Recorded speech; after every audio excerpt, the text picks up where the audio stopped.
Saat Tuhan Yesus Kristus menyembuhkan orang-orang, orang-orang pada waktu itu menjadi sangat marah. Suatu hari, Tuhan Yesus masuk ke rumah ibadat untuk mengajar orang. Ada seseorang yang tangan kanannya lumpuh. Ahli Taurat dan orang Farisi mengawasi Tuhan kita, melihat apakah dia akan menyembuhkan pada hari Sabat, agar bisa mengendalikan, agar bisa menuduh dia, mencari alasan untuk menangkapnya. Menyudah dia. Tuhan Yesus kita mengetahui pikiran mereka, lalu berkata kepada orang yang lumpuh itu, "Berdirilah." Orang lumpuh di tengah orang banyak itu pun berdiri. Yesus berkata kepada mereka, Aku bertanya kepada kalian, pada hari Sabat, berbuat baik atau berbuat jahat, menyelamatkan nyawa atau membinasakan, manakah yang diperbolehkan? Orang-orang yang berdiri di sekeliling tidak ada satupun yang berani menjawab. Karena Tuhan Yesus Kristus melihat kekerasan hati mereka. Maka Dia merasa sangat sedih, dan berkata kepada mereka, "Ulurkanlah tanganmu." Dia mengulurkan tangannya. dan seketika itu juga pulih. Lalu mereka menjadi sangat marah. Segera keluar. Dan berunding dengan orang-orang Herodian. Untuk membunuh Tuhan Yesus. Tuhan Yesus kita, dia sangat berbelas kasih. Tidak seperti orang Farisi. Orang Farisi, mereka memegang teguh hukum Taurat, tetapi memegang hukum tanpa kasih. Maka hukum-hukum ini sama sekali tidak berguna. Tetapi Tuhan Yesus penuh kasih, penuh kasih. Dia, pada hari Sabat, asalkan ada penyakit apapun. Dia pasti akan menyembuhkannya. Lalu Tuhan Yesus Kristus berkata kepada pasien lumpuh itu, yang tangan kirinya lumpuh.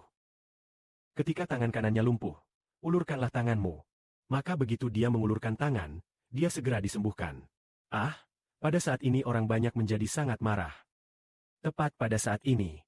Pada hari-hari itu, Tuhan Yesus memilih beberapa rasulnya. Pada malam itu dia naik ke gunung untuk berdoa. Dan ketika hari sudah terang, dia memanggil murid-muridnya. Dan dari antara mereka, dia memilih 12 orang. 12 orang ini ada Simon Petrus.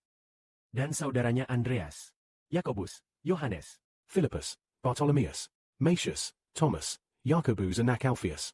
dan Simon orang Zelot. Serta Yudas Iskariot yang akhirnya mengkhianati Yesus. Mengapa Tuhan Kristus memilih orang-orang ini menjadi muridnya? Disebut rasul? Itu demi masa depan. Setelah Tuhan Kristus disalibkan, dia ingin murid-murid ini berjuang demi Injil Tuhan. Agar mereka memenangkan banyak orang. Di antara murid-murid ini, kita tahu yang cukup terkenal adalah Petrus dan Yohanes, kedua murid ini. Karena Matius menulis Injil Matius, kita juga mengetahui hal-hal tentang Matius. Maka para rasul ini, setelah Tuhan Kristus mengorbankan nyawanya, Mereka menjadi percaya sepenuhnya kepada Tuhan. lalu menggunakan seluruh waktu hidup mereka, kecuali Yudas Iskariot. Mereka menggunakan waktu hidup mereka untuk memberitakan hal percaya Tuhan dan beroleh hidup kekal. Seperti saat Tuhan Kristus memanggil Petrus, dia berkata, Mari, ikutlah aku. "Aku akan menjadikanmu penjala manusia."